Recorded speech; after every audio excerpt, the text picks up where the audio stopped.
kumpirmado na ang dalawang malaking rally sa Biyernes, January 31. Ang rally ng accountability sa pamumuno ni former Senador Antonio Trillanes na gaganapin naman sa People Power Monument sa EDSA na sinasabi para sa impeachment case ni Sara Duterte at mga ilang politiko na kanyang kaalyado at inaanyayahan niya ang taong bayan na dumalo daw sa sinasabing rally nga for accountability.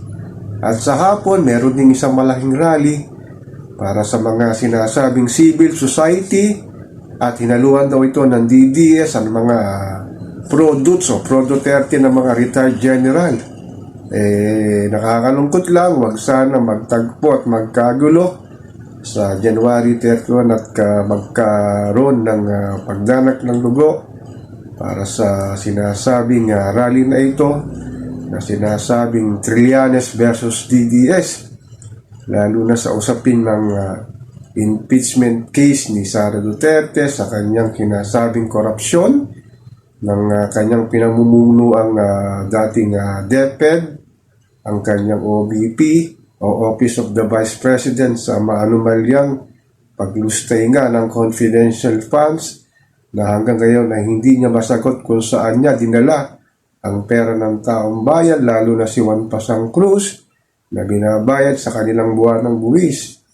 At sumabay nga itong sinasabing rally din sa EDSA Trine na pangunguna ng mga DDS, ang mga lolo nating retired general talaga ipupunta nga doon para ipagsigawan na hindi na ituloy ang impeachment cases laban kay Sara Duterte.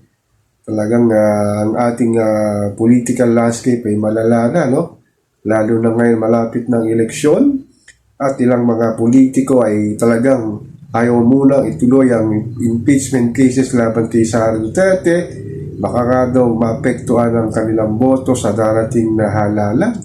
Ito naman si Antonio Trillanes na tumatakbong mayor ng Caloocan ay talagang pursigido na ituloy ang impeachment cases kasi nga daw kailan pa ipapile kung medyo nalimutan na ng mga namumuno at ang mga sinasabing nagpupus na ma-impeach si Sara Duterte. Ang akin lang panalangin, sana huwag sanang dumanak ang dugo sa sinasabing dalawang malaking rally na to na pamumunuan ni Antonio Trillanes at ng mga civil society, DDS at mga pro-Duterte na mga retired general. So ako po si Papa Ken, patuloy po ako magmimiron, magmamatsyag sa anumang kaganapan dito sa ating pang-araw-araw na buhay, dito sa ating mahal na inang bayan.